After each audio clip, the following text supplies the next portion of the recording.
Strap yourself in, because we're set up, switched on, and ready to go. Ladies and gentlemen, may I have your attention, please? It's about to go down. Bobbing like a motherfucker stuck. Can you picture middle finger out the window getting fucked off? Liquor, he loaded, can't control it. Nigga, pass me the blunt, let me roll it.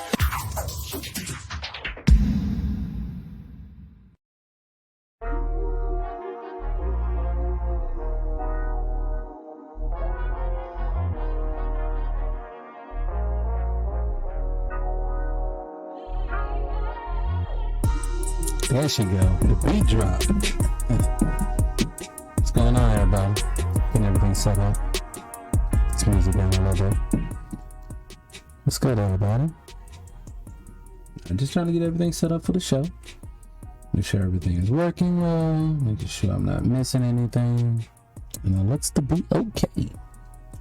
Welcome, everybody, to a brand new episode of Scott Free Podcast. I'm your gracious host, Scott LaRock, not the rapper. Also known as Scott Free himself. Scott Free Podcast, just like every other podcast that I'm on, it actually can only be seen on 300 Radio.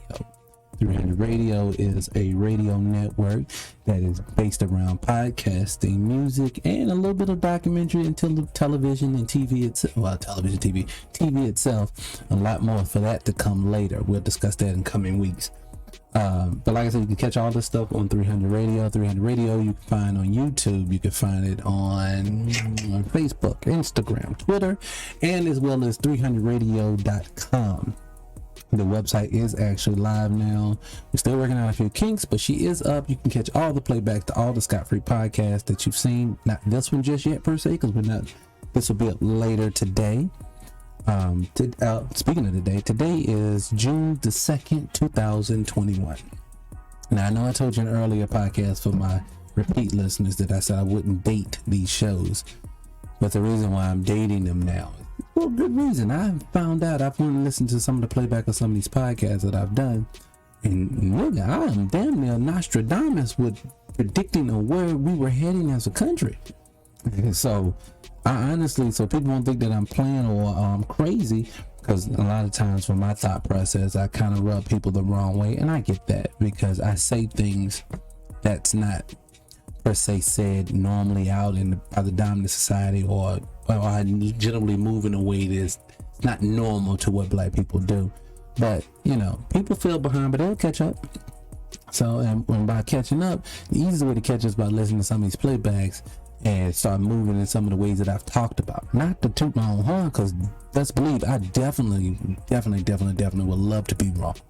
If you listen to any of my previous podcasts, you know the Scott Free Podcast generally leans towards things speaking about race when it comes to black people, because damn near everything that affects black people starts because of us being black people itself.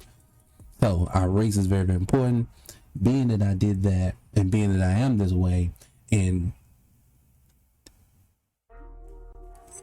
sorry about that, I got sidetracked. What's that? Hold on. Oh, okay. Well, I was trying to make sure the recording didn't go out. Okay. No, that was just the music stopped. But no, like I said, I almost come off like I'm Nostradamus, meaning that some of the things I say that's going to happen, or how the way the dominant side is going to move, it seems to be coming true. And I don't mean just a little bit. I'm talking about spot on with some of the behavior. And we peep the game of something I see ready to happen now. Sidetrack before we get started really good. Yesterday marked the 100-year anniversary of the Tulsa, Oklahoma bombing, or massacre, should I say, of can't even speak myself today. A massacre of black people that happened 100 years ago. And with that, I can see the okey-doke is coming. Anytime you start seeing what politicians talk about, because mind you, they have buried this story of Tulsa, Oklahoma since it happened. Now, I caught wind of it over 20 years ago. I read a book on it. I can't remember the name of the book, but what shocked me about it, I read over 20 years ago, what shocked me about it is that people had never heard of it. I'm talking about family members that were older than me had never heard of it. It's because they have hidden this information. And since they've hidden it, nobody really talked about it. But lately, everyone's been on it. And what I generally feel about how they move against us, when I say them, I'm talking about the dominant society, The dominant society isn't just white people, because Asians are, I think, are the richest people per capita in the country. And so when I say the dominant society, is anybody who thinks as a group that disenfranchise black people. Sorry about that. I was just looking at the window. Someone had a flat out right. I'm like a puppy. I got sidetracked. So, speaking of that, I think the okie doke is it. Being that they sent out Jesse Jackson and Roland Martin, the old dead media itself, I saw some NAACP members out there. I heard some Black Caucus members was out there. They all went down to Tulsa, Oklahoma to I guess to pay homage to the fallen people from that era. But they hid it for the last 100 years. I never heard any of these people talk about Tulsa really like that until now. And anytime white society, or the dominant society I should say, talks about anything that deals with black people's, I'll give you an example. Remember last year when George Floyd whole situation happened, it affected black people so much that we just couldn't contain ourselves. I mean, they burned buildings, not like before. I haven't seen the way we acted with George Floyd since probably the 92 LA riots. Yeah, I honestly can't. And I think that, like again, the dominant society could feel the pressure that black people were getting a little frustrated and fed up, and they knew they had to calm us down. So for about a week after George Floyd got killed, I think literally black folks were allowed to be black. Everything was black. It was around the same time last year, because I remember they started promoting Juneteenth on TV. They never promote Juneteenth. Yeah, they never do that. But all of a sudden it was black, everything for about a week. And then after that, it was back to minority, people of color. We were back to that again. But I think what they did is they knew they had to basically put emphasis on us to calm us down. So I think what's happening in Tulsa right now is I think that the reparations talk that we've been discussing in the grassroots level, basically saying reparations are nothing else for politicians. I think they're starting to understand that we're not getting off of this cake, so they have to do something to like seem like they're gonna do something in good faith. But it's okie doke. What do I mean? I noticed that they were talking about reparations down there in Tulsa over the weekend.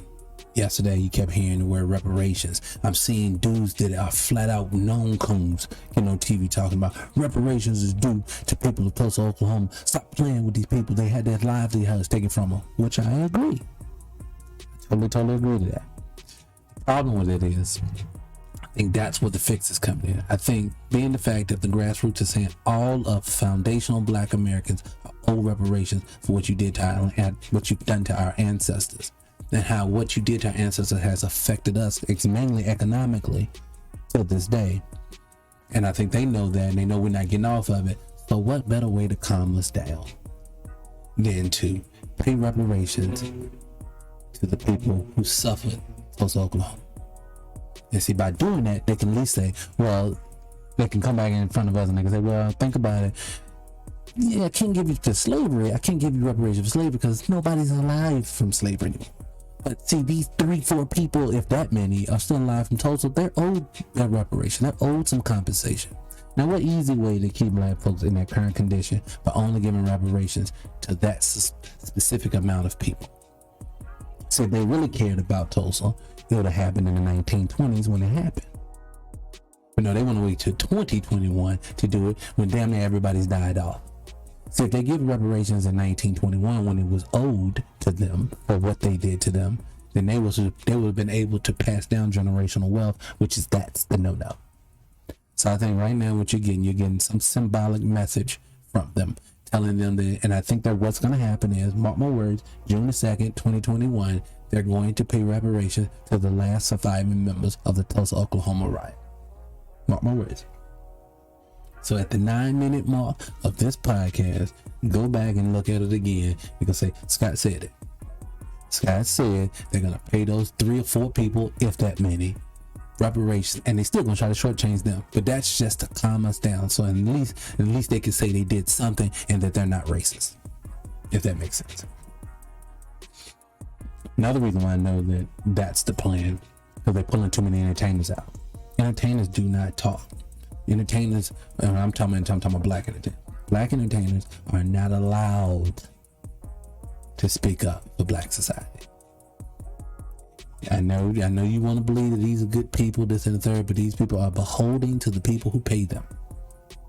So it's not about character. It's not about do they really care, don't care. It's what do they do and don't do. It's what I worry about. See, people did this shit with Obama. And they told us how much, Obama cares about black people. He loves us to death. I don't give a shit if he loves us or not. What did you do while you was in office, Obama, is what I care about. And we've seen what he did in those 8 years. And hell, matter of fact, he's been on damn near an apology tour. I ain't gonna call it an apology tour. He's been on a nigga-splaining tour ever since. Especially now. If you caught him earlier, I think it was late last week, he made the comment that it was due to institutional. What did he say? I forgot the exact words, but I'm basically nuts and bolts of what he's trying to say was he basically, because of the way the country was set up, he really couldn't do anything. He wanted to, but he couldn't. But I could have sworn you said he was the most powerful person in the world. Hell, matter of fact, I give it to you like this. The very people who stick up for him when people like I criticize the shit he did or didn't do for black society, they'll say, well, he's not the president for black society. Or they'll say this, he couldn't do anything because everything he did, the Republicans blocked. You've heard all of these comments. You've heard all of this banter before. I'm not the first person to mention this. You've heard it. But then those exact same people, the very same people who said that would then turn around and then say stuff like Donald Trump is going to run this country into the ground. Now, I'm not a supporter of Donald Trump. I'm not a supporter of any politician. But you can't have it both ways, people. You can't. You can't stick up for the one that you like and then shit on the one that you don't like when both of them did the exact same thing. And yes, they done the exact same thing. People like say, well, he's inciting riots. Do you know half of the black people that we're saying their names to this day, the Trayvons, the Mike Browns, all these people were under Obama. Obama did nothing for you. Well, people say, well, that's the purpose of voting. Because if you go out and vote, you need to vote. Because if you go out and vote, then we need to get the House and we need to get the Senate. Obama had both in his first term. He still didn't do shit. You know what I'm saying? Joe Biden, the one who told you that if you don't vote for him, you ain't black. He also, too, has the House and the Senate right now. And he won't do shit for you. This is what's funny. This is literally what's funny. And this is not to disparage anybody who voted for Joe Biden. I get it.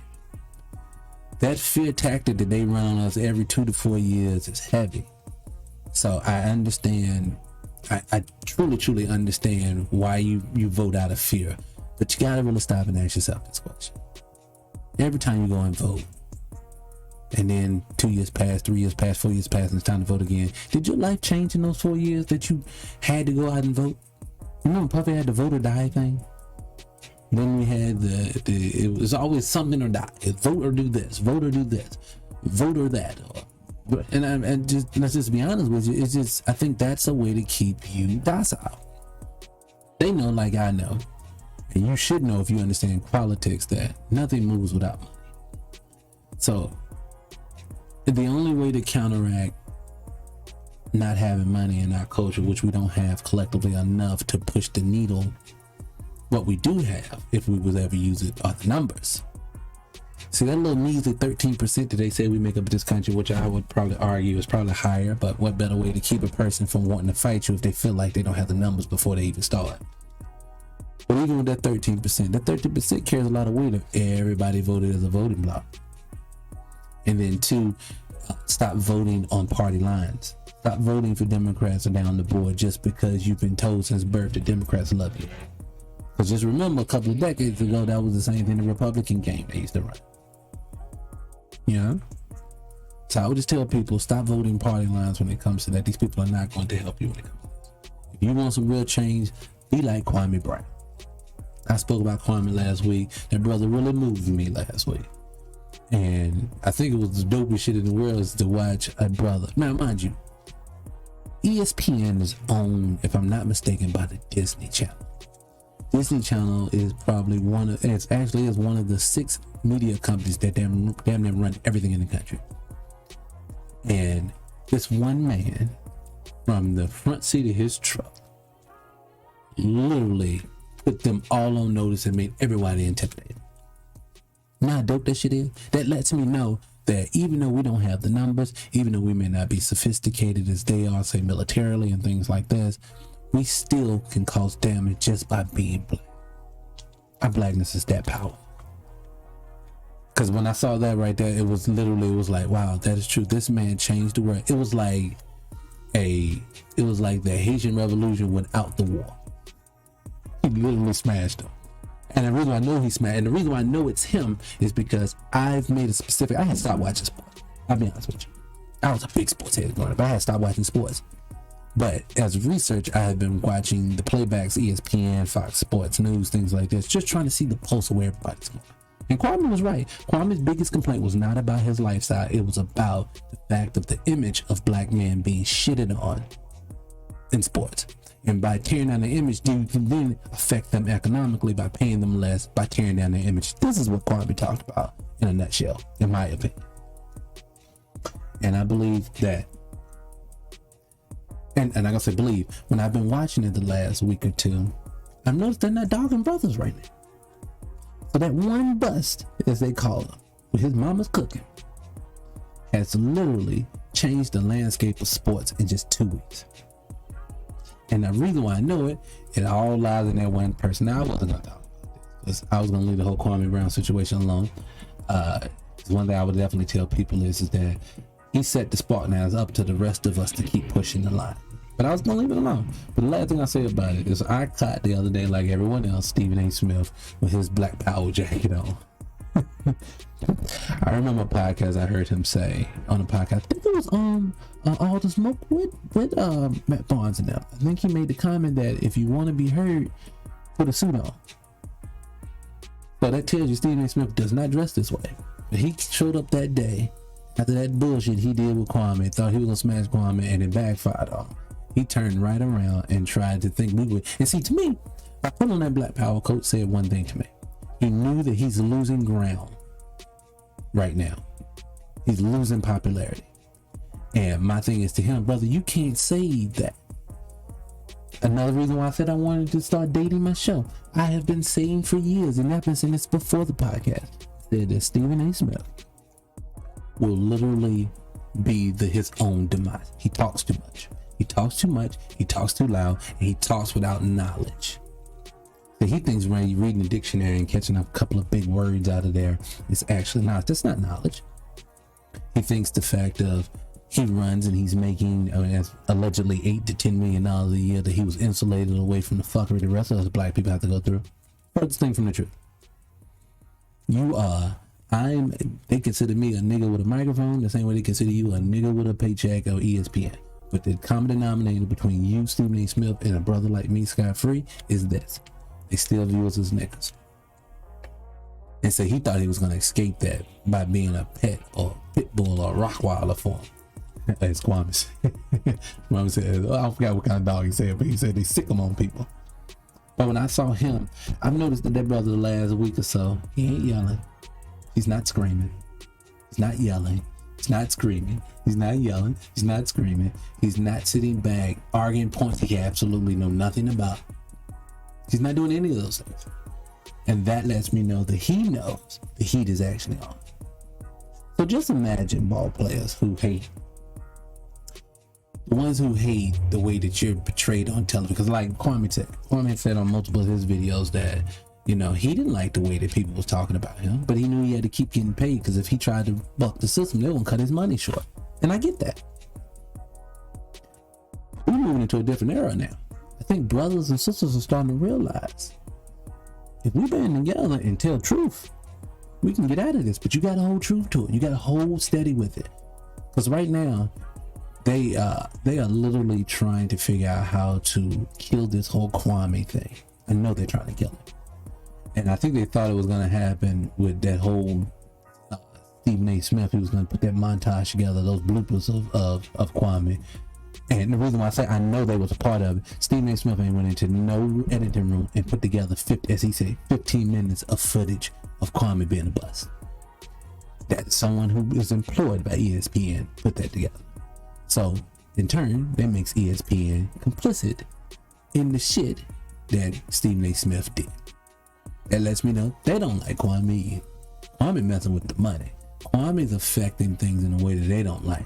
Kwame's doing it to the point to where, because it's something he said I totally agree with.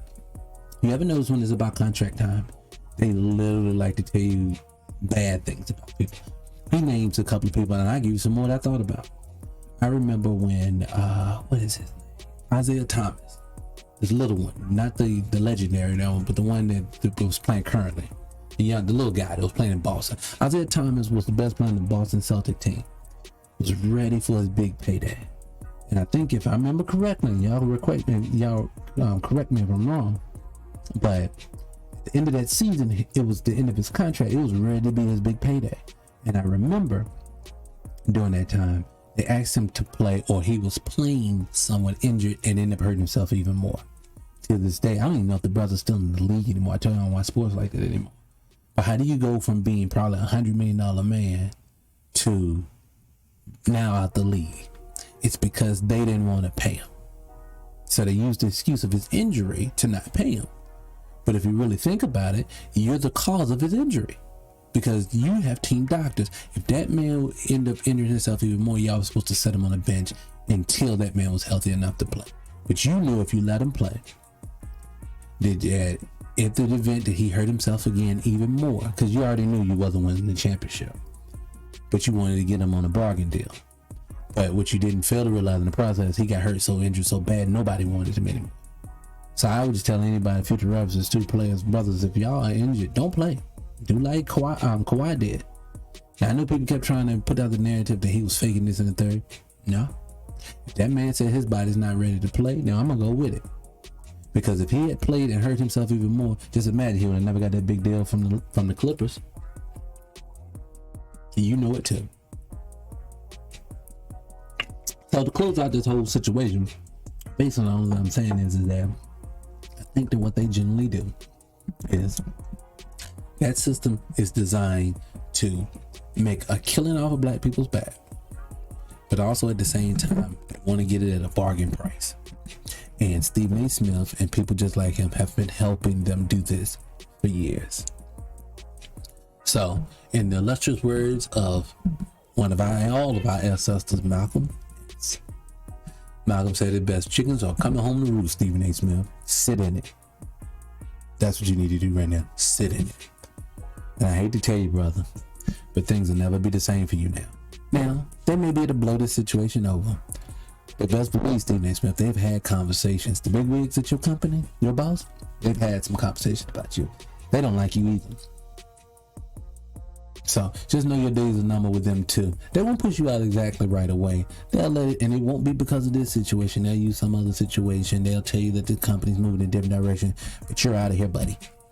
I think Jason Black, one of the new black media people that I listen to as well, made a very good statement. What does white supremacy do with their tools when they're done with them? They break their tools. And they're going to break Stephen A. It's coming. Oh, it's coming. And I'll tell you this. I am pro-black in so many ways. But I can definitely tell you this. That's one brother I want to see crumble. Because he has been an enemy to us since that man has graced our television screen.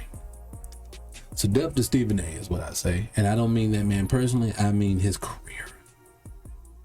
Let's get rid of it. But I digress. Let's move on. And again, I guess I could tell you guys, I started this podcast early this week because I'm going to be out of town in a couple of days. If you catch the You Guys to Chill podcast, you'll know that one of my castmates is getting married, so I'm going down there for that. Be there for a short period of time. If you catch this podcast now, if you want to hang out with your boy, come holler at me. I'll be there. I think Friday I'll have a free day, or pretty much a free day. So if you want to hang out with me, if you're in NC, it's family, friends, the whole nine, definitely hit me up if you want to. So I'll know where to be at, because I got to be bouncing around trying to get things squared away, because Saturday is the wedding. So I won't be indisposed, and then it's right back on the plane. I got to get out of town. I got some stuff I got going. So definitely in town, hit me up. I just wanted to put that out there. What else is going on? Here, swear out. What else is going on? There was something else I'm trying. I had notes.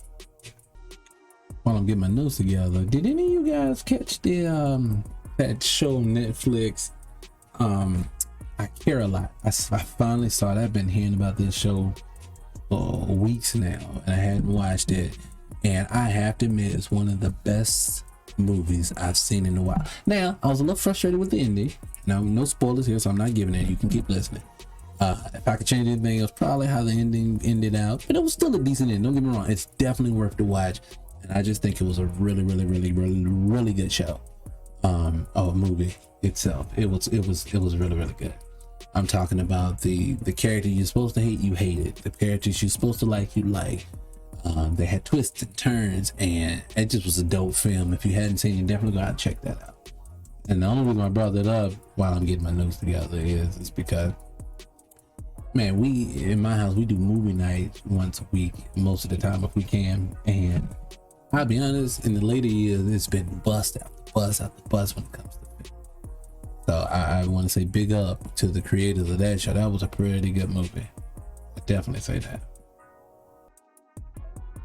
I do know, there you go, that's one thing I want to talk about. They've had another incident of a Asian lady being randomly punched by a black guy wearing a looks like almost a pink shirt again. And then two, have anyone else noticed that every black person that they get to do those, allegedly get to attack Asians, they all look homeless. Like this brother, I'm looking at his picture now, he looks homeless. And I would not be surprised, and this is my conjecture, and I believe this. I do believe that they are paying people to do this. Now, are the Asians involved with this? Some I believe is, some I don't. I've seen some attacks, and I'm using air quotes as I say this, looks very staged. Look like the person getting attacked and the person doing the attacking were both in on it, because, well, you've seen it, none of this stuff looks real. But I do believe they are paying other people, because one of the guys, this recent attack that just happened, and if I'm not mistaken, it was in New York again. I don't know what it is what's amazing about it is, how did you get a bill passed in less than 6 months of so-called Asian hate? Literally, like I said, in less than 6 months, and all the attacks seems to happen in New York. Sounds like to me, New York, you got a problem. It ain't a country thing, you got a problem. And side note, before I get into what I was going to tell you, my opinions of these attacks of Asians, let's just say this too. We was talking about the, Democrats and bullshit that goes on with politics. Well, let's just be honest. Joe Biden sat there and told Ice Cube late last year, yo, I don't have time now, but I care about black issues. I don't care about your plan for black America. And I promise you I'll talk to you after the election. Well, let's fast forward in, and then I've gotten pushback from other people who say he just got in office. Well, he's been in office almost 6 months now. And in almost 6 months, this motherfucker has looked out for everyone other than black people. And has he talked to Ice Cube yet? No. Did he send his watchdog Kamala Harris to go to talk to Ice Cube? No. Y'all don't even bring that up anymore. I'm watching all those black people who had smoke for Ice Cube. None of y'all talking about now. Y'all whining that you can't get shit done no more. What do you thought that was that he was trying to do? It's the most frustrating thing to watch, to see my people, not the white people who won't do. It's frustrating for me to watch my own people keep falling for the okie doke. We've moved beyond that stage now. I have no positive expectations for the dominant society to do anything right by us. And what's amazing though, and I'll be honest, what is amazing to watch is I'm starting to see other people realize that too. Now, are you going to get everyone? No. Are you going to get older black people to do it? No. Are you going to get young black people? Those are the ones I worry that need to be on this. But I worry about them too, because they literally do not let up on black children. And if it's not the homosexual agenda, it is, they're going to try to poison them with the food. If it ain't the food, they poison them with the food. If it ain't the water, they poison them with, if it ain't the water, they poison them with access to food, the water, and definitely the educational system. They use all those aspects to attack, and that's just a few. Yeah. But we need the children. The children definitely, and they're true, like Whitney Houston said, they are the future. So we have to nurture them. I'm a firm believer, just like some of my ancestors have told us over the years, you know, we don't have time to be worried about broken black men and women. We need to focus more on the children, the future. You know, they've said, I've heard doctors say that, you know, the human mind by the age of 15, after the age of 15, his way of thinking is pretty much set in stone for most people. I've changed my attitude over the years. I've changed my mindset, my thought process, and I'm not the only one. So some of us still change our mindsets. But generally, the majority of us, the way we view life at 15 carries over into our adult life. And I think they know that as well. That's why you see so many of these cartoons when they're literally putting all this shit into these people's cartoons. I'm doing a whole show on that. So we're gonna hold out. But have you guys caught any of that stuff they talk about? Like, I caught one the other day, and let me see if I can find it out.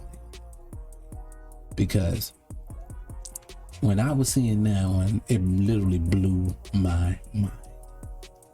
I saw, and I don't know if any of you guys caught this, but we're gonna play it up. Yep, I see. All right, hold on a second. I'm gonna pull this up because this lets you know that they definitely have it in for our children. Hold on a second. Let me cut the music. Let me cut it. I'm gonna play this for you. To touch the same way. Hold on. Listen to this. Just listen to the whole play. Hey, how come my penis gets big sometimes and points up in the air? That's called an erection. Sometimes I touch my penis because it feels good. Sometimes when I'm in my bath or when Mom puts me to bed, I like to touch my vulva too. You have a clitoris there, Kayla, that probably feels good to touch the same way Keith's penis feels good when he touches it. But have you ever noticed that older kids and grown-ups don't touch their private parts in public? They don't? That's right, Keith. It's okay to touch yourself and see how different body parts feel, but it's best to only do it in private. Well, there you have it. And for the context of the conversation, that's fair use. Fair use. This video I just played, or the audio of the video I just played, is fair use. But let me put my music back on. That was shown to first graders in Massachusetts. First of all, when I was a child, we didn't learn about sex education until, I think, like middle school. And even when we did that, we had to have parental consent before we was even allowed into the sex ed class. This was shown to all first graders in Massachusetts. Yeah. Explain to me, what does a first grader need to know about a penis and the clitoris? I don't see the purpose of teaching that, other than the fact that you want to overly sexualize them out the gate. Now, people would say, now you did say all first graders. You're right. You are definitely right. But let me peep game to something to you. Do you know black children watch TV at a much higher clip than any other race of people? So I know that was targeted towards your children. That's one thing. Did you know that in the public school system, 80% of white kids are not in the public school system anymore? Or at least they are not in in-person public schooling. So that means if you're showing it to all first graders in Massachusetts schools, only 20% of the white kids are gonna even see that. And then I have to ask the question, that did those schools that are predominantly white even show this to their kids? I have to see proof of that. I don't believe shit that these people do. I think that's what we have to get to as a culture. So we got to understand these people are diabolical. These people will do anything to us. I had the pleasure of catching Buck Breaking, the movie, over the weekend. Shout out to Tariq Nasheed. And even though majority of the stuff in there I've talked about, studied, and knew about myself currently already, it's just nice to see it put out and so many people wanted to see it. That means that I'm not alone. That means you're not alone in what you're seeing. You know these people are attacking your kids with their sexuality, or they're attacking their sexuality. And the reason why I know it is because everybody wanted to see this film. Everybody wanted to know if they wasn't crazy about what they have been thinking. And you're not crazy. I heard Joe Biden say recently that interracial couples on commercials was a sign that America was becoming less racist. No, you fucking idiot. You flaming lying bastard. Because you know that shit ain't really the reason why you do that. The reason why all those couples are interracial on those commercials is because you're trying to weed out and you're trying to get rid of blackness. See, if everybody strives to interracially date or to be with someone other than that, they don't want to be with themselves. And they know that. So he's full of shit when he said that. I know he's full of shit when he said that. I even say it like this. You ever stop and I looked at it like this. I remember one of my ancestors that taught me personally. He's dead and gone now. Peace, Baba. R.I.P. to my Baba. He made a statement to me one time. He said, Scott, when two businesses, or let me say it this way, when one business acquires another business in a massive takeover, you notice that they always succumb. Let me say it this way, because that was a bad way. I'm trying to say it exactly the same way he said it versus saying it the way that I heard it. He basically told me in this way. He used this as an example. And this was a few years ago. Y'all remember the company Alltel? It was a cell phone company. The cell phone company got bought out by Verizon Wireless. Now, to this day, anybody can answer this question. So raise your hand in the back if you hear this. How many of you guys still have Alltel cell phone service? You don't. Well, you do technically, but it's Verizon now. So what happens when you integrate with someone else? The bigger one always consumes the smaller one. And just what happened in this country, they outnumber us here. So what you're doing when you want to be inclusive with these people, or you want to interracially date with these people, it will water you down and eventually eliminate you. Same thing happens with coffee. If you drink a cup of coffee, plain, black, just the form it is, it's strong as shit. Right? The first pizza of, or the first drop of cow's milk, almond milk, coconut milk, cream, or whatever you want to use, it gets watered down. It starts to change the flavor of it. It changes. It just flat out does. It's the same thing in life for us. We have to understand that. That's just how life works. I didn't make these rules. So there is strength in keeping yourself strong. There is strength in dating black. There is strength in marrying black. There is strength by having black children. I don't think everybody gets that. I think that a lot of us have fell for the banana in the tailpipe. We've been told that, because I even said this way. I was thinking about this the other day, and I've said this a million times, but it came up recently because Tulsa happened. See, Tulsa had all that money flowing through them. And then people say, well, we have black entertainers today that make them. That's not the same thing. That's a buffer class. You know? But if you go back before the 1960s, 1950s, 40s, 30s, 20s, 10s, 1890s, 1880s, and you don't know if you realize this or not, but black people generally were doing pretty well economically. A lot of us. We had a lot more land. In the 1920s, I think we had over 20 million acres of land or something like that. And down to the day, it's damn near non-existent. We did all of this up until the 1960s, and it finally dawned on me. What happened? Why do you think they always bring up the civil rights movement? So they have taught us in a way that is backwards. Everything that is positive for us, they make us believe that it's a negative, and everything that's negative for us, they think is something we need. I remember having a conversation with a family member once. This was years ago, maybe a decade ago, about the Black Panther Party. And my family member said to me, those guys were a bunch of militants. And I said, what's militant about a free breakfast program? What's militant about a WIC program? You know, there's nothing militant about that. These people protected their neighborhood. They were not militant. They were only there just trying to survive. And they banded together. But they've always taught us the exact opposite. They've taught us that those people were bad, they were evil, all they wanted to do was kill white people. Can you explain to me what they did? Can you show me the evidence where any of these people did? To this day, they tell you that the Nation of Islam is bad.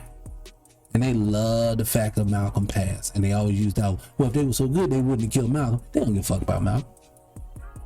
That's just an excuse so you won't like the Nation of Islam. Now, I'm not a religious man at all, but I fucks with the organization of the Nation of Islam. And the reason why I fucks with them is because of the organization itself is so organized. And that's the reason why they're still in existence to this day. They were very organized. They are very organized. And then two, on a lighter note, I just like the way they represent themselves better. The men carry themselves like men, true masculine men. The women carry themselves like true feminine women. You get that ma'at, you get that big, you get that yin and yang. You get that above and below. You get everything. You get a unk. You get the circle of life. But what do they give us? They keep wanting to tell us about the non-aggressive, passive civil rights movement. And how that helped change the world. They love to use the quote Malcolm that Martin said about hate can't kill hate, only love can do that. My question to you is, sir, is when in any time in history that has ever been true? It sounds nice, but has it ever been true? And if it has been true, show me an example of it. I fucks with it. Because I don't want to die. I don't really want to hate anybody. I don't really hate them. I actually get frustrated with us because we could easily solve this problem. Something else I was talking about recently. Please forgive me if I'm all over the place. I can't find my notes. But something else I wanted to talk about was, and this is kind of the main topic of the show. And the main topic of the show, and I want to ask a question. So my topic is actually a question. And I generally do want a real response to this. So if anybody's out there and's got free land, definitely answer this question for me. You can inbox it, you can write it in the comment section below, you can do whatever you want, but I really want someone to answer this question for me. And the question is, why in 2021 don't black people own anything? And what I mean anything, I don't mean t-shirt businesses, I don't mean this, that, and the I mean, why don't we own any banks like that? And I know we own a couple, but why don't we own grocery stores? Simple. I even say it better like this. This is the question. Why don't we predominantly own everything in our community? Am I missing something? I've been in hoods all over this country, and everywhere I go, we don't own the grocery stores. We don't have any hospitals. We don't have any doctor's office really that often. We don't own any car dealerships. We don't own any factories. We don't own any distribution centers. None of this stuff. Now, we have 8 billion gazillion zillion politicians, and we still don't own anything. But then they try to tell us how bad Jim Crow was. Now, I am not trying to diminish my brothers and sisters being lynched and hanged, but we still going through that today. The only difference between 2021 and 1921, as we can see, is the massacre we just celebrated the anniversary, was those people own shit in 1921. You are burning shit in 2021 and you don't own any of it. See, they have convinced us that we should strive for social justice when everything should be economic. Economic justice is what we need. We don't need civil justice. Civil rights. What is civil? What does that mean? I don't understand what that means. We've been using that word for so long because somebody really tell me what the hell civil rights is. I prefer economic rights. I prefer to be paid accordingly for my behavior and the things that I do. So that question again is, why don't we own shit? Because to me it seems very simple. Especially today in 2021. If you really stop thinking about it. See, we love, like, black folks, whether we like it or not.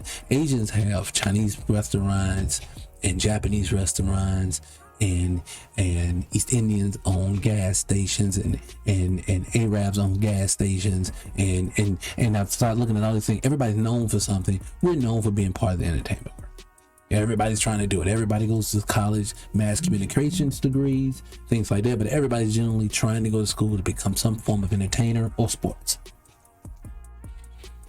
But in the process of that, there have been people who've made millions of dollars, but we don't own shit. And again, I don't understand why.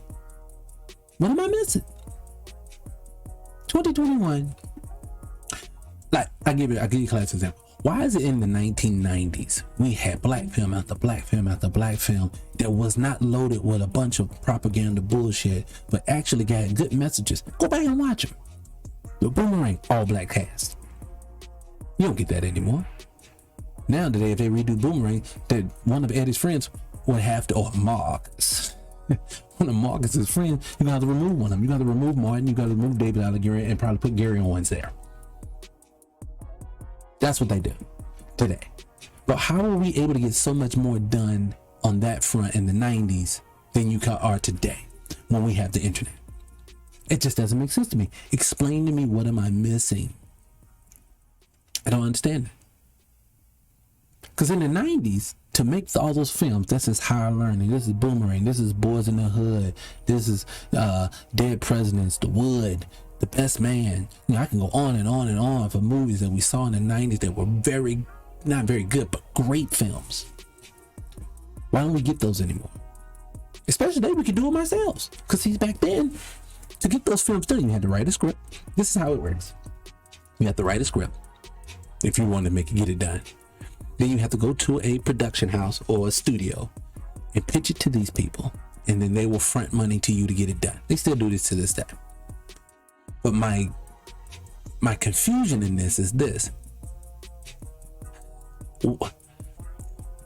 Why are we still doing this? It makes no sense. Just say it this way. If you are, just name an entertainer. If you're Will Smith was a blockbuster guy. Every movie he put out, the motherfucker was Mr. July. Remember Mr. Summer? Every summer this brother had a new movie out. He was killing the game until he wasn't.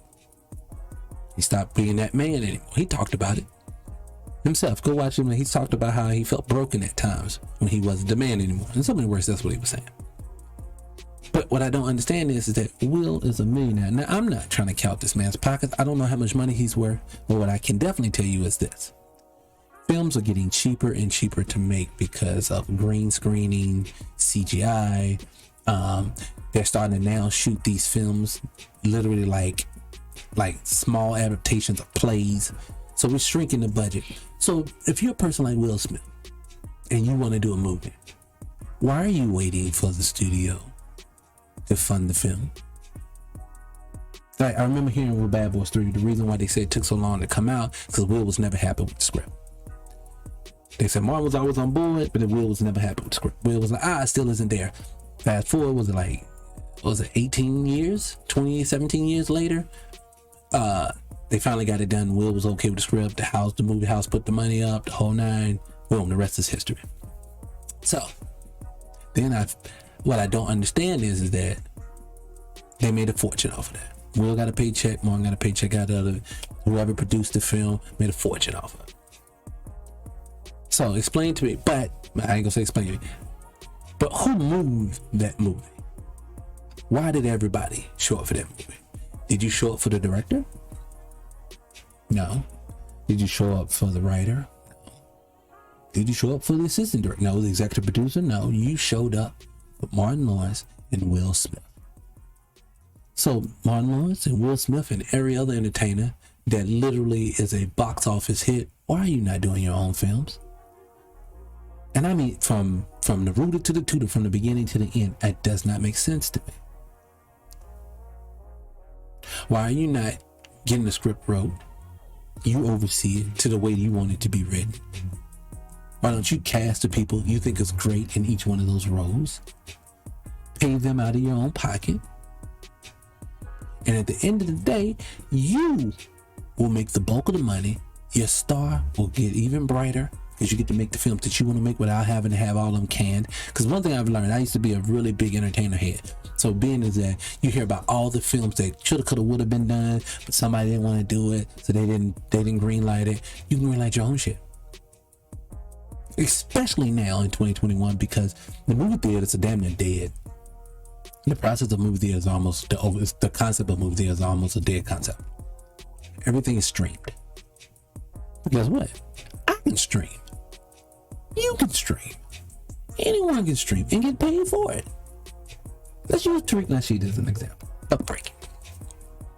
Buck Breaking is a documentary about that's specifically targeted at information for Black people that was independently financed by the people and by Tariq Nasheed himself, put out, became the #1 film in the country. On every level. And I don't mean documentary, I'm talking about on every level he did this. Now for some of you, y'all never even heard of him. A lot of you have heard of him, but some of you haven't heard of him. But how was he able to do that? But Will Smith can? Martin Lawrence can? Kevin Hart can? Denzel Washington can? And I'm not trying to disparage these, but I'm just using an example of rich people that's in that business. I said this the other day. Think about it like this.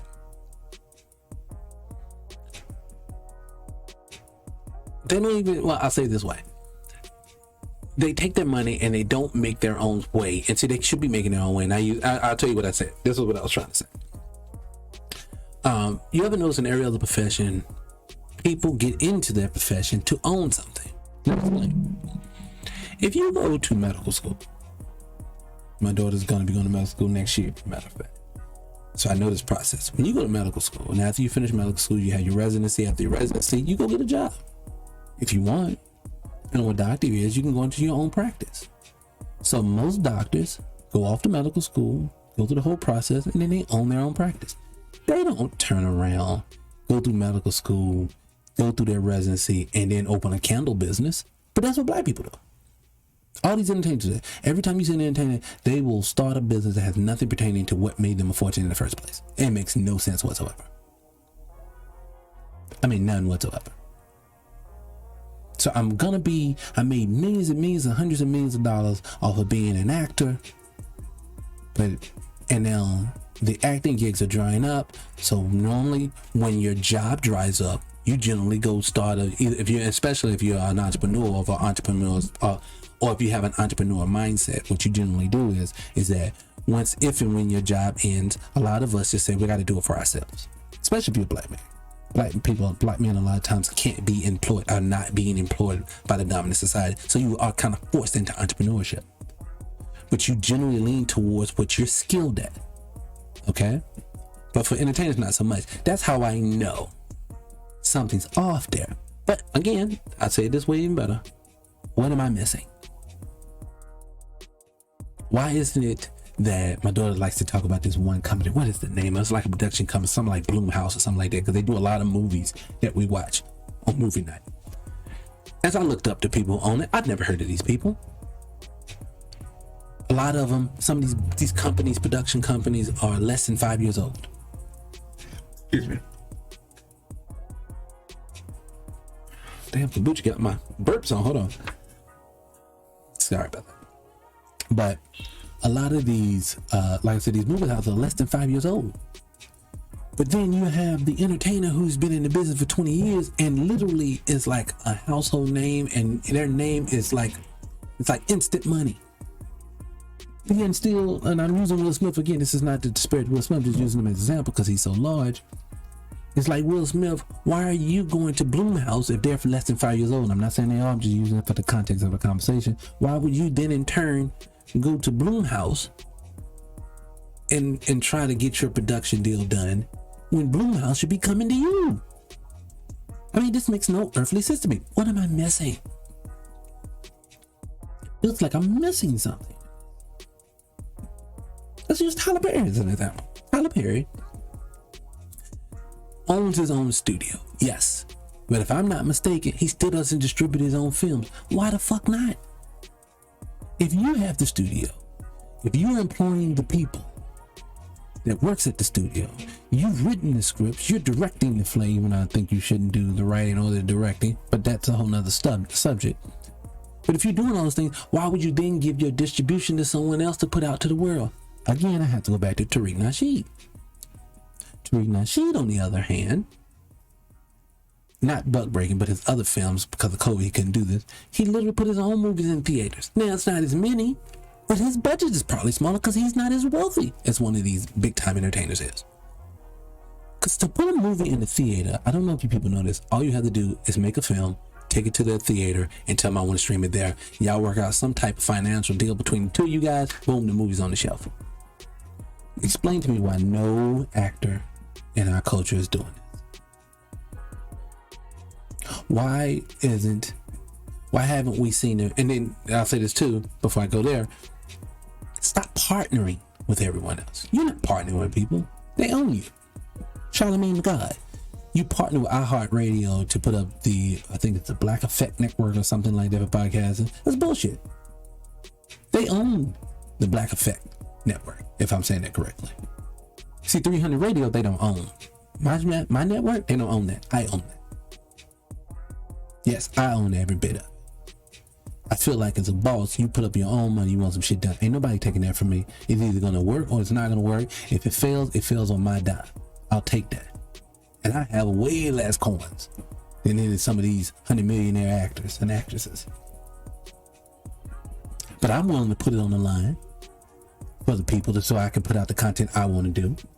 Because I could have easily took my little voice and went down to a radio station or try to get with someone else to put me on and this, then the third. But I'm beholden to them. And I don't want that. See, as Black society, we got to learn to stop being beholden to everyone else. Now again, I have to ask the question, why don't we own anything? I have a theory.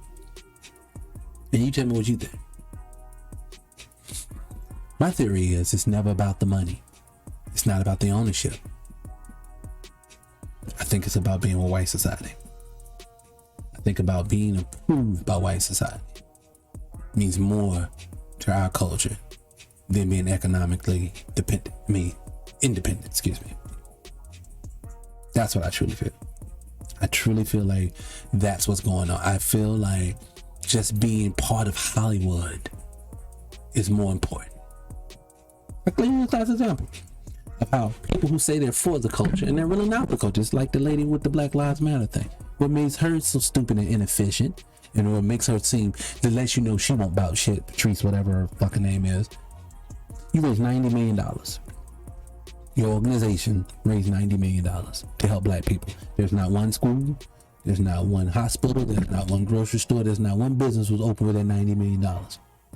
But you now have a investment portfolio, real estate investment portfolio, and now you're stepping away from activism. Like that's a fucking career path. It's not. The way I explain, or the way it was explained to me, the way activism works, it is a necessary cause to get our people out of the current condition that we're in, not for your self-serving ass. And then two, to let you know, to further let you know this woman about shit, she bought her house in our white neighborhood. Yeah, that speaks black. But I digress on this. Back to the subject. So I just don't understand. And that's why I have to lean towards the fact of we just are in love with our oppressors. Because if we wasn't, we would be doing other things. If we wasn't, we would own more. See, if you've never owned a business, it's pretty simple. It's a really simple concept. I'll give it to you. And I'm going to tell you in less than 1 minute. Come up with a name. If it's a service, figure out what the service is going to be. If it's a product, figure out what that product's going to be. And let's even keep it to the context of what we're talking about, the entertainment world. They already know that product. It's acting. It's a movie. So they already know what they're doing. They've been on enough sets. I heard in a song recently with, was it Queen Latifah and was it DMX? I can't remember. But I do know Queen Latifah was in it. And one thing she said in the song was that she had over 62 movie credits to her name. I think she knows the process. So being that you know the process, why don't you own anything? I think that you've been on movie sets, you know directors. Why don't you hire a director to shoot your movie? You know? Writers, I know you've been on those sets. Why don't you hire some of the writers from the scripts that you actually like? Hey, Shonda Rhimes. Hey, Courtney Kemp. Hey, no, never mind, not Ava DuVernay. And not to disparage this, I don't really care. Her writing lacks continuity. But anyways, that's another subject. But why don't you call one of these people? Hey, I love what you write. This movie idea. I want to meet with you. We can talk budget, this, that, and the third. We may be able to do something together. Why are we not doing that? You have to, something's very wrong here. Or I'm missing something obvious. But I really don't think I'm missing anything. And the reason why I don't think we're missing anything is because back to Tulsa in the 1920s, we owned everything.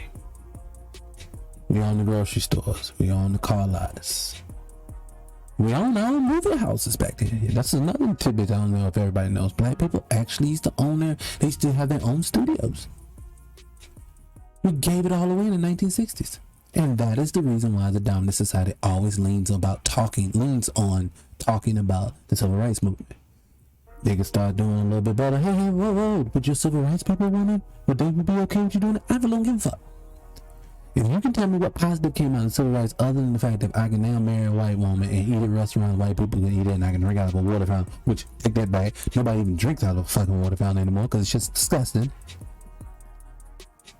Explain to me what else came out of that.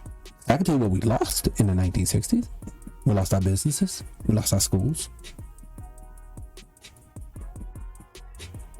We lost the black family. All that came out of the 1960s. Before 1969, I think that we had over 70-80% of black people were married. I think we got like 50 to 60, 70% of us now are not married. Every time I turn on my computer, I hear an argument after argument after arguments between black people, black men and women, about how black men ain't shit, black women ain't shit. It's amazing to me. Something else. I'm so sick and tired of watching people get on these platforms talking negative about black people to white people. So you'll see a black person get on a network, talk shit about another nigga on the network to white people like they gonna help us out. Why the fuck are you talking to them? There's literally no need to talk to them. I mean, has any of these people ever give you a positive solution that helps our culture? No. So why are we doing it? This ain't the reason why I say we're not building any new movies for ourselves. I just think we're in love with white society. I think that if you were to make successful movies, it would mean less. If you can go get an Oscar at the end, it would mean less if Entertainment Tonight didn't talk about it. It would mean less if you're not invited to the White House to hang out with the Obamas. It would mean so much less. And it just doesn't make sense to me. See, to get out of this situation that we are in, it's pretty simple. It's a simple concept, but very hard to do. And the only reason why it's hard is because we won't sacrifice. We will not sacrifice. We won't sacrifice for our children. We won't sacrifice for our spouses. We won't sacrifice at all. And it shows. Take Kwame, for example. Kwame Brown, literally from the front seat of his truck, changed the whole narrative of how sports and the imagery of black men is being portrayed in just 2 weeks. If you think I'm playing, go turn ESPN on. You won't see no stories running about some fuck shit somebody black did off the court, off the field. You won't see it. They're keeping it about sports, which it should be about. It's called sports. Let's talk about the sport. Let's stop talking about their brother's DUI. Unless you're going to talk about everyone who does fuck shit across the board. But you're not going to do that. Because white people know that you're tearing down other white people will eventually hurt themselves. Another thing I wanted to say, I'll get back to that. Got Monique recently. Notice that Monique was telling women that they should stop wearing bonnets in public, and I agree with her. Now, on the grand scheme of things, is that really a big deal? No, but I see women are up in arms about it. But I think the sister that you're missing, so I'm talking to the sister specifically right now. Ladies, if you're wearing a bonnet in public and you don't see anything wrong with it, and Monique upset at you, maybe you're looking at it wrong. So let me say it in a way it may make more sense to you. It may not be a big issue today, but every time we're doing something, because it's a small issue, it's just a fucking hat, basically. But that hat carries more implications. So today it may not mean anything, but in 15, 20, 30 years, it means everything. See, every time that we get into some trouble in this world, it always starts with a small crack, and it grows. It's like a windshield. You know how you ever had a rock fly when you're driving, and it cracks your windshield? It always starts with that little dot. You say, oh, it's not a big deal.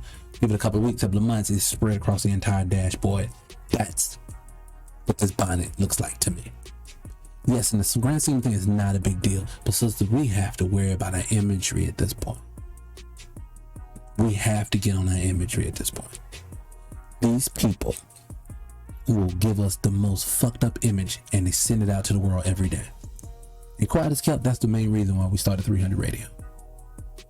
300 Radio is going to expand into so many different areas of entertainment. Within the entertainment, we're going to other areas. But the reason why we're doing it is because instead of complaining about the imagery, we want to lead the way on the imagery. So that's what we're going to do. We're going to lead the way on this imagery.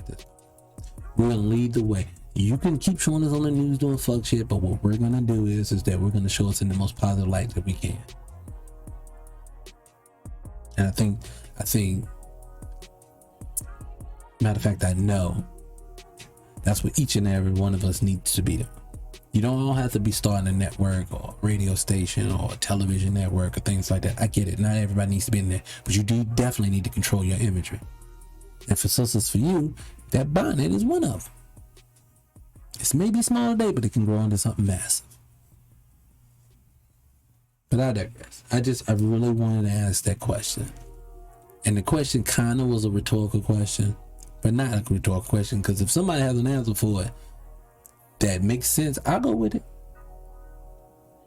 But if no one can answer that question, what I'm going to say to that answer is this. What I'm going to say to that question is, I'm going to have to keep that opinion that I have. I have to keep that opinion on that question for now. But I definitely will say this. Start questioning entertainers that you see. Definitely need to start to questioning these people and their motives for black society. Because anybody who doesn't want to even take their money, because like I always said this before, I said this recently, literally I said to Will Smith, but let's use The Rock. He's on a run right now that damn near everything he touches is a hit. So explain to me why we're not doing the exact same thing. Why is The Rock not up making his own films? Why is he not creating new superheroes that he can play? Why is he not doing any of these things?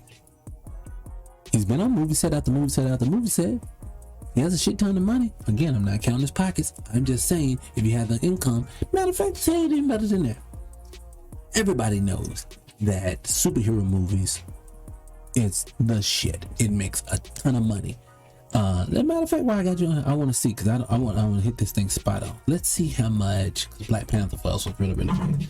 Let's see how much Black Panther took, how much it costs to make that movie. I'm gonna do it real quick. Hold on a second. Let me see. Okay, so Black Panther in 2016 cost $200 million to make. Now I get it. That's a shit ton of money. And like I said, I don't know these brothers' income, so I will say this. That's a little bit much more than I wanted to spend. And I would understand it. You said, look, I'm not going to give it my whole house for this. In the end, even though it's a big gamble, it may pan out, but I can understand why not do it. But I watched the video. I saw an article a few years ago, something, I can't remember what it was, but it gave you like the top 50 black men in Hollywood, and they combined all their income together.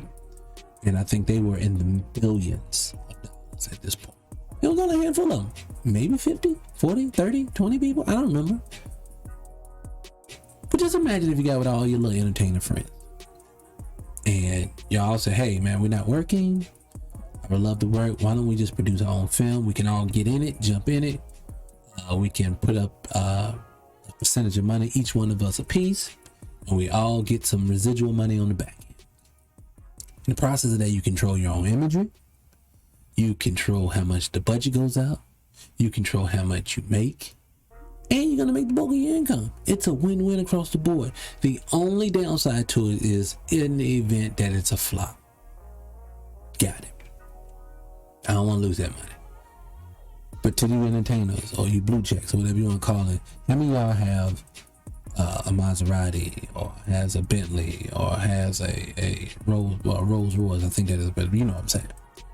Because if you have a bunch of nigga trinkets running around here that equals up to $1 million, why you didn't take that $1 million and invest it in yourself? See, that's where we're falling short. You know what I'm saying? It's a very simple concept. And I believe we will start using that concept in the event when we get some help, we get some therapy, and we finally realize, let's get from underneath the Stockholm syndrome that we have going on. You know? But I digress on the subject. I just literally want to ask that question because I noticed, just looked up one day and I thought about, why don't we own shit? It's a very simple concept. Now, I get it. If you don't have any money, it's not a simple concept, but it's a very simple concept. Follow Tariq Nasheed's blueprint. I would definitely tell people, if I ever get in the film, I'm following that blueprint that brother laid out for us. That is something people say they want symbolism from people like Barack Obama. I don't need a symbolism. I need something tangible that I can take and make money off of. That this man has given us all the blueprint for the little man to how you can turn around and make your film into something else. And you can take it and own your own shit. And it ain't that hard. But that's today's episode of the Scott Free Podcast. We went a little over today. I try to keep it on an hour, but we went a little over today. But that's cool. We had a nice little subject here, a nice little conversation. I'm glad we finally talked this thing out. Again, like I say, I'll be back next week with a brand new episode. We can talk about some of everything. Let's just chop it up again later. But until then, I appreciate all the viewership that I get from the people. Know that everything that you have and all the contributing that you've done, all the comments and the emails and the things I am getting from people, let me know that they're liking what we're putting out. I appreciate it. Remember to like, share this video. Okay, that way we can get in front of more people, because we got a lot to talk about, and this talking is going to then equate into doing. So I'm not just on here running my mouth to be running my mouth. The running my mouth is for you guys to get to know me personally. And then that way, when I go to the next level with what I'm trying to build for our community, you'll have the trust in me that I'm going to get it done and that I have your best interest at heart. That's what I'm shooting for. No longer are we going to keep living by the days of the people just going to give us lip service. We're going to move on from that. We want people going to give us tangible shit, and that's what I'm here to do. So if you fuck with me, I fucks with you. And on that note, I catch y'all on the flip side. Peace.